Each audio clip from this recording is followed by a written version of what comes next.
How's it all going? Going great, yeah. It's June. I know, it's hit with the usual coastal June gloom, but today it's gorgeous. I know. Mhm. Yay, and you're going camping in this gorgeous weather.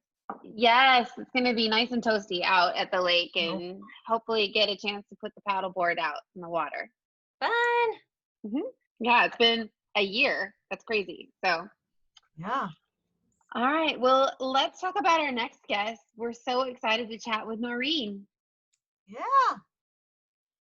Noreen Martin is president and chairman of the board of Martin Resorts, a boutique hotel collection with properties in Paso Robles wine country and our coastal resort communities, Avila and Pismo Beach. Martin Resorts was founded in 1998 by Noreen and her late husband, Tom. And then as a widow with a young child, Noreen succeeded in building a highly respected hotel brand, specializing in enhancing the experience of its guests, creating a culture where people thrive, and watch the company double in revenue, all while giving back to the community. Martin Resorts properties include the iconic Paso Robles Inn, the Avila and Pismo Beach Lighthouse Suites, the Shorecliff Hotel, and the latest addition in Paso, an intimate small format property called the Piccolo. Yeah, so most recently, Noreen spearheaded a restoration project in Pismo Beach along the California Coastal Trail. When completed, it'll span 1,200 miles from Oregon to Mexico. Since the project began in 2015, Noreen and her team have tackled 12 individual site projects, from the restoration of bluff-top walkways to the creation of additional beach access and a pedestrian bridge. The project will ultimately allow guests and locals alike to enjoy the oceanfront walkway that stretches all the way from northern Pismo Beach and beyond the newly restored pier in Pier Plaza. Noreen brings her expertise and passion for tourism to the state level as well. She has served as a chief fiscal officer and vice chairperson for Visit California, the official state of California tourism board. She currently serves as Visit California commissioner. Awesome. Well, let's welcome in Noreen. All right. Okay, so Noreen, it's so glad to have you on the show with us. Well, thank you. I'm excited too. Yeah, Michael and I have known you for many years, and a lot of our philanthropic circles have overlapped, but I don't think I've ever asked you how you came to the Central Coast. Would you tell us that story? Oh, of course. I have a kind of a short story, typical of Cal Poly. I came at 18 years old in 1971 to go to Cal Poly, finished in 75, and just was so enamored by the community, I found a way to stay here.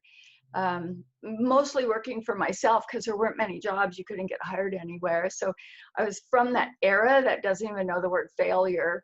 So I always said, oh, well, if I lose $5,000, that's in a lifetime, right? So I just, after I finished school, I just started in different businesses. That's awesome. That's fantastic. Well, another gem that Cal Poly gave us is you. Yeah, Cal Poly does have the can-do attitude, there's no doubt. Yeah. Yeah. Story. Thank you. And so I recently wrote a post in our Live Pismo Beach blog, and it highlighted the history behind the iconic Stairway to Nowhere off the beach beneath one of your properties, the Shorecliff Hotel. I know the pedestrian bridge is a big piece of that project. Why is this portion of the project so significant to locals and guests of the hotel? Well, when these projects, now there's at least a mile and a half that starts behind Inn at the Cove all the way down to Pismo Lighthouse, behind Ventana Grill, and it keeps going behind Shorecliff. When it was originally begun, I can't talk about myself without talking about my late husband. He had bought properties that needed a lot of work, and he had bought 5 hotel properties between the year of late 1999, and then he got ill in 2004. So these properties, I call him a bottom fisherman. Those people that know him would know that that's an affectionate term.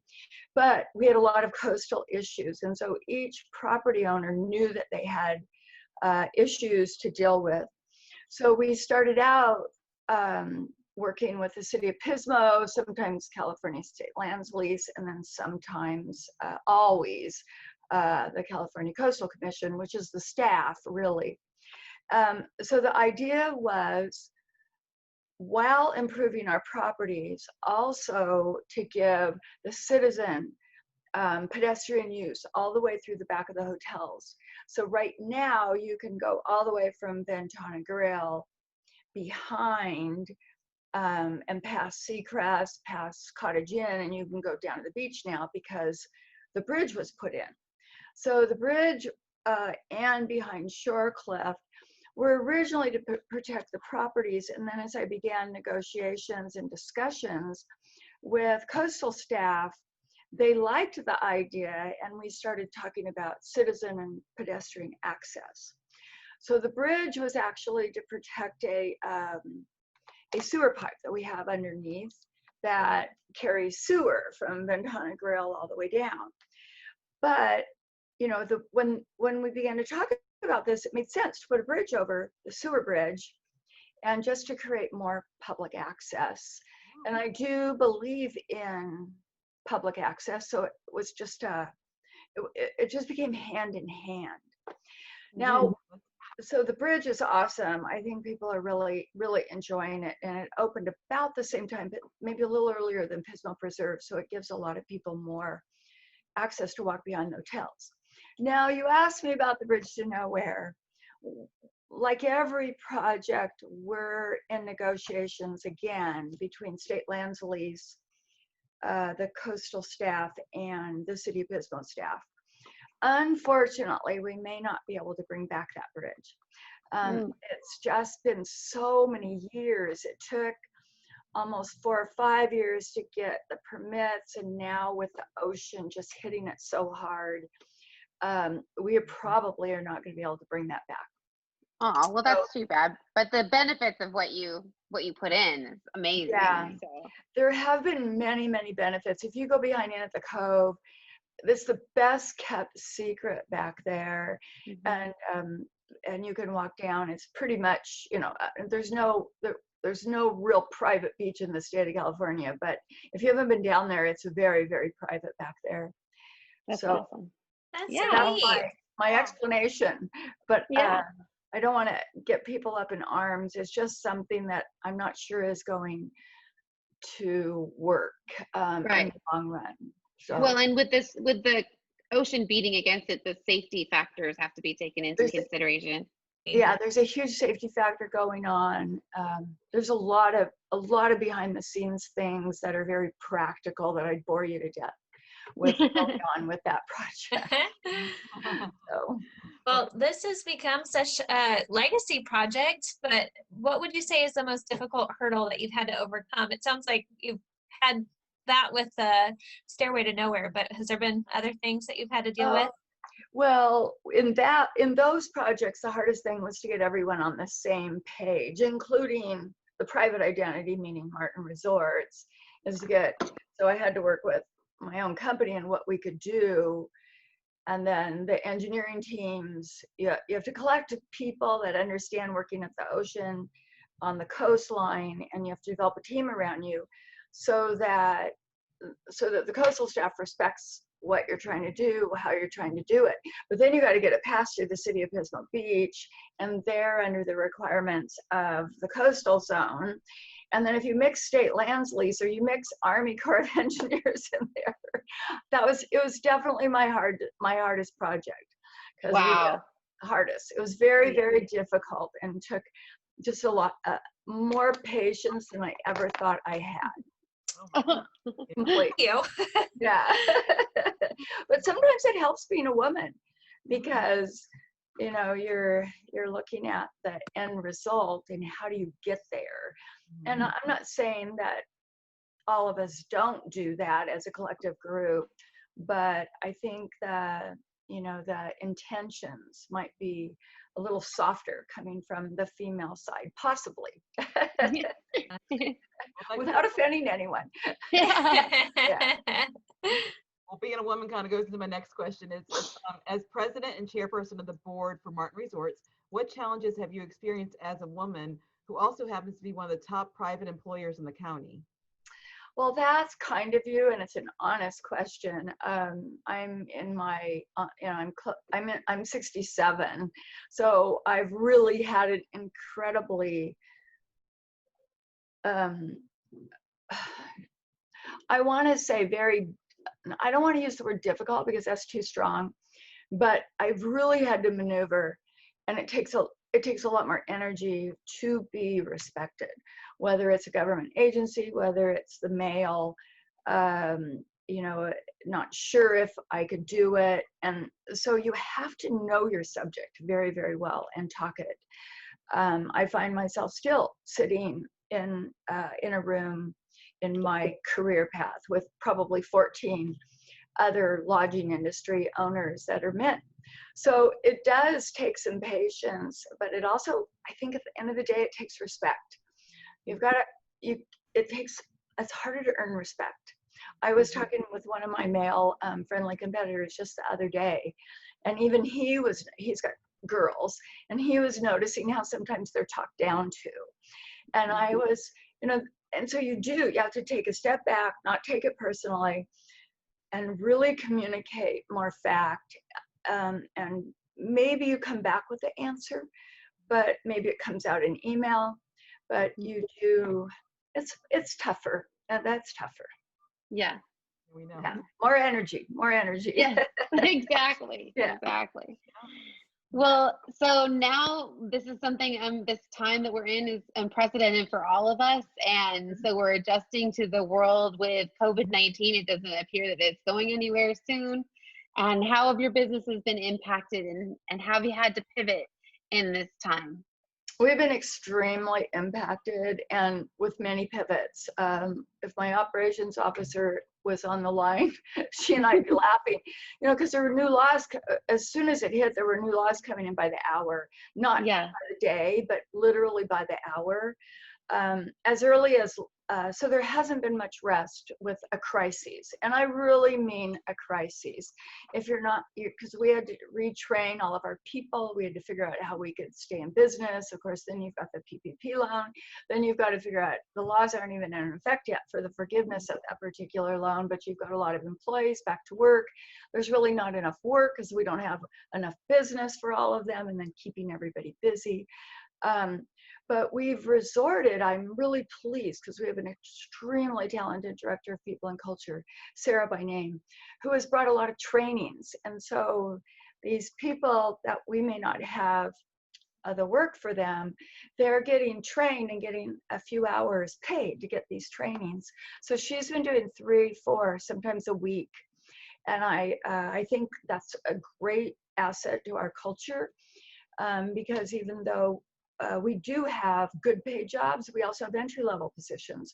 But once people have any entry-level position that they're in, they can, when they're trained well and they understand what it is to be a leader, and I mean a leader from an entry-level position, and to stand up and do what they feel the right thing is within their job description, and maybe even cross over into somebody else's, then they're empowered and they're better people, and they can work anywhere they want to. I'm very, very proud of that.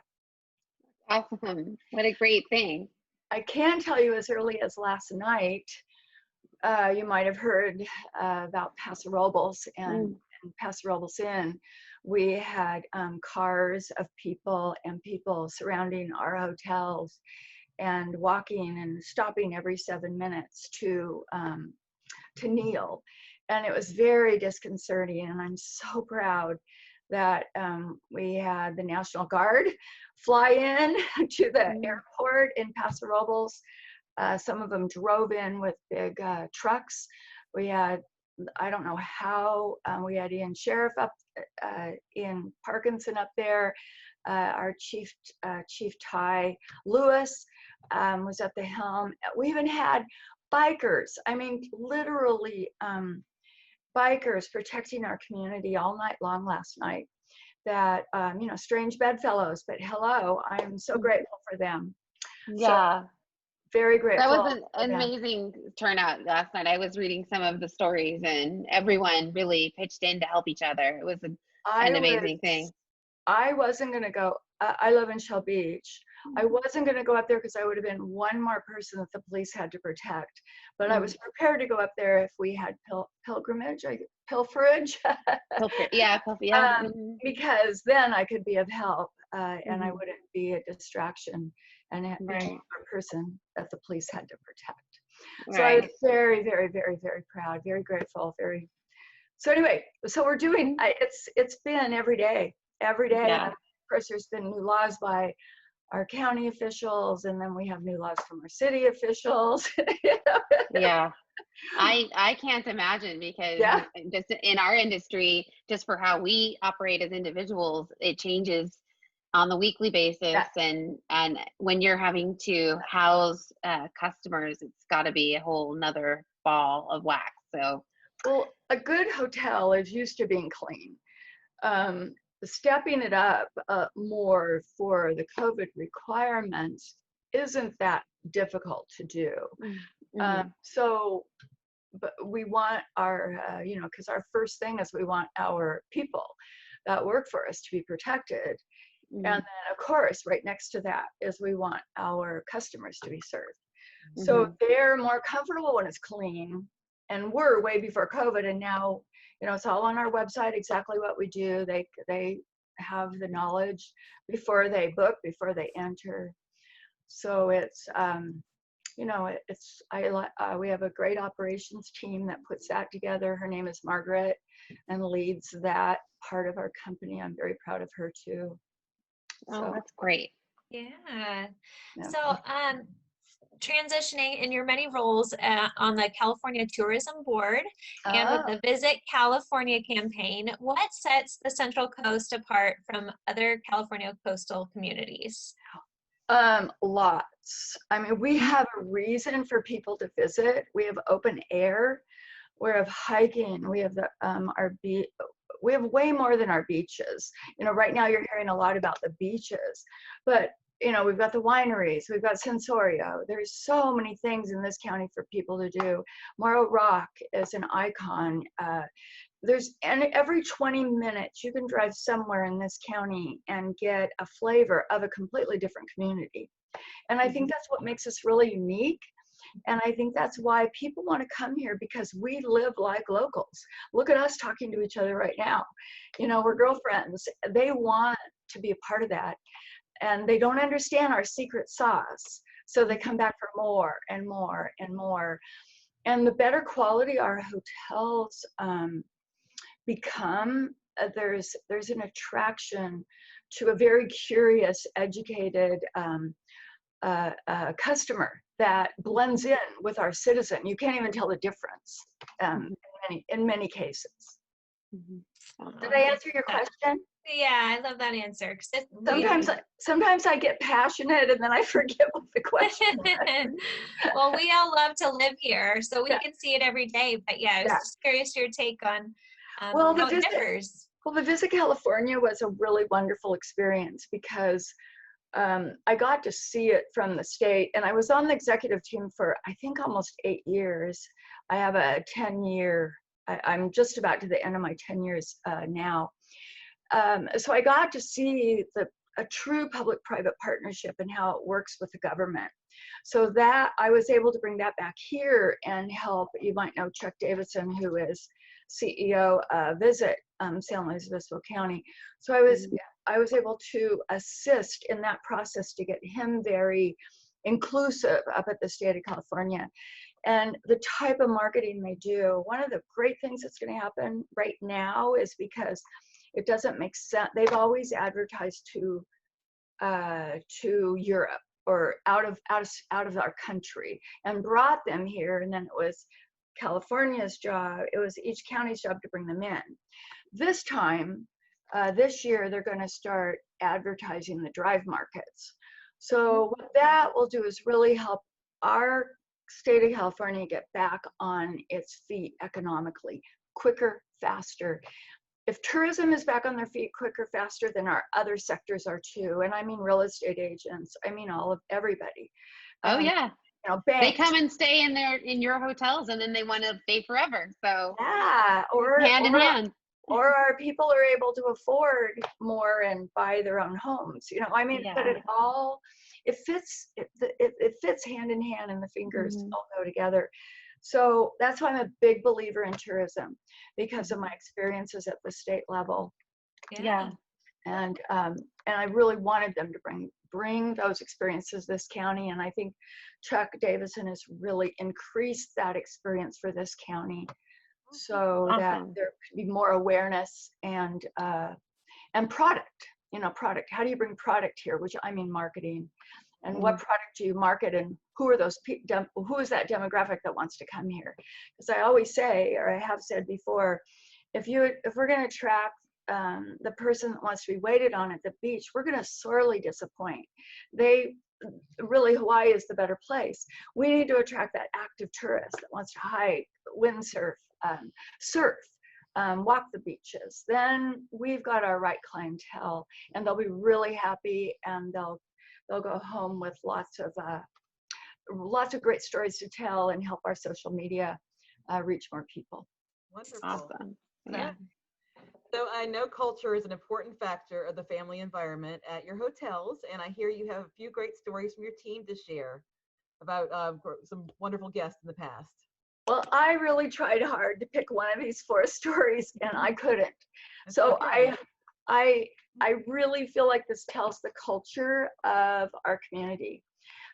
Shorecliff, Jeff Myers, he's our GM, and I emailed out when you sent me the questions on this particular one, and this is what came back to me from the actual hotel. So this is Shorecliff's.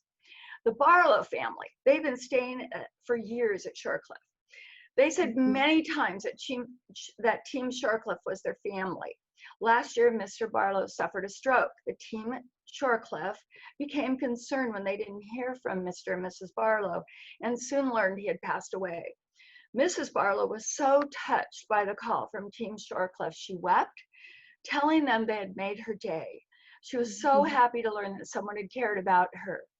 She now plans to return as soon as the shelter at home order is lifted, because she calls Shorecliff Hotel her happy place. Her plan is to take the people that she considers family, that's Team Shorecliff, to coffee. As Jeff Myers told me, Team Shorecliff considers it an honor to be considered family to Mrs. Barlow. Oh, that's so sweet. Yeah, and so I want Summer Rogaboy. She's the general manager at Avila Lighthouse Suites. This is her. A gentleman named John started many years ago to give a homeless family a night at Avila. Every year this has grown, and the hotel pays one night now and donates food.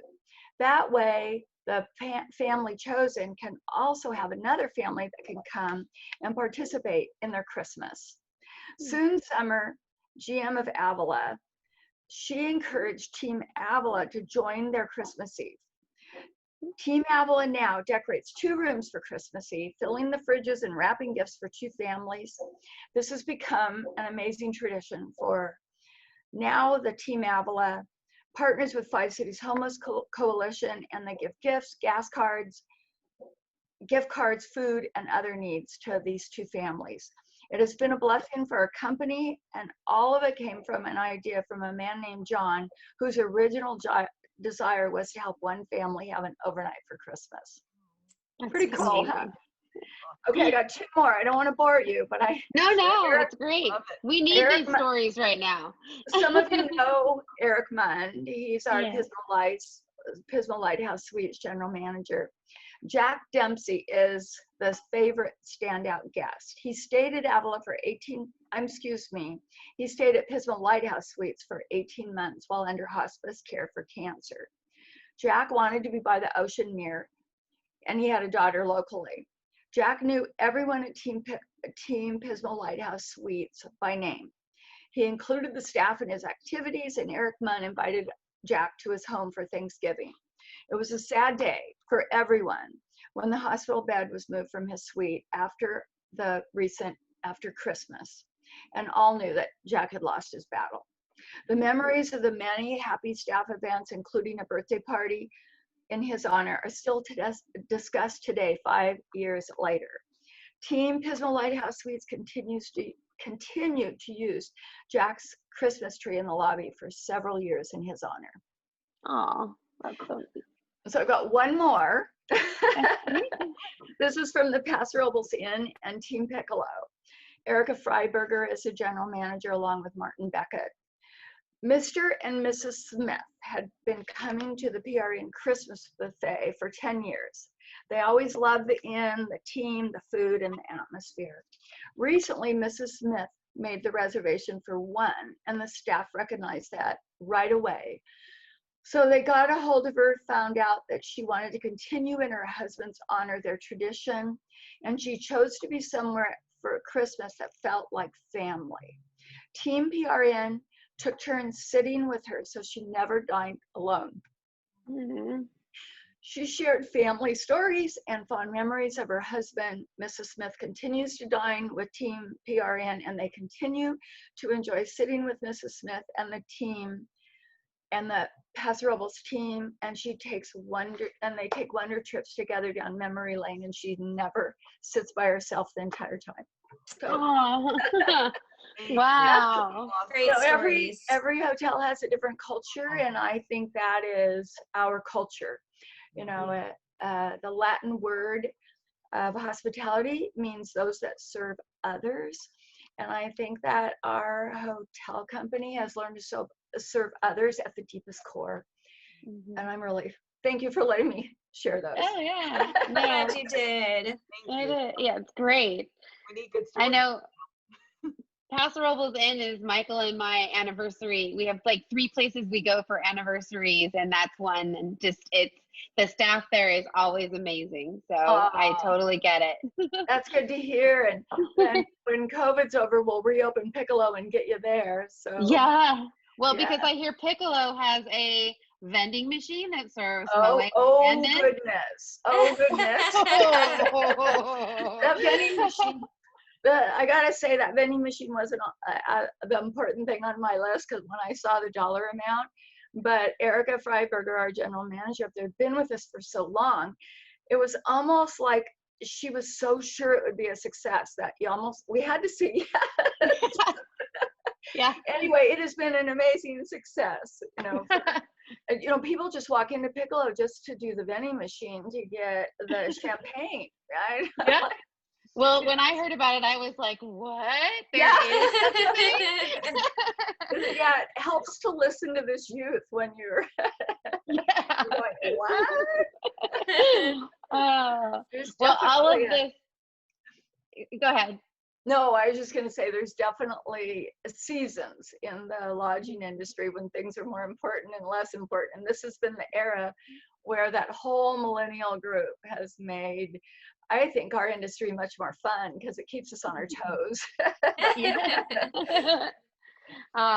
Well, I've had such a great time talking with you today and hearing the stories, and I'm glad we get to share you with our groups that follow us. So thank you so much for being with us today, Noreen. Well, thank you. And I'm very happy I've always entered your paths in one way or another. So Yeah. next time we need to know each other and stop each other and talk. Exactly. Next Love time that. for sure. And Okay. looking forward to those in-person meetings. Okay. Take care. Thanks. Thank you so Enjoy the much. rest of your day. Bye. Yes, bye. So this is Ashlea Boyer, Jordan Hamm And Shannon Bowdey with the Pismo Beach Homes team.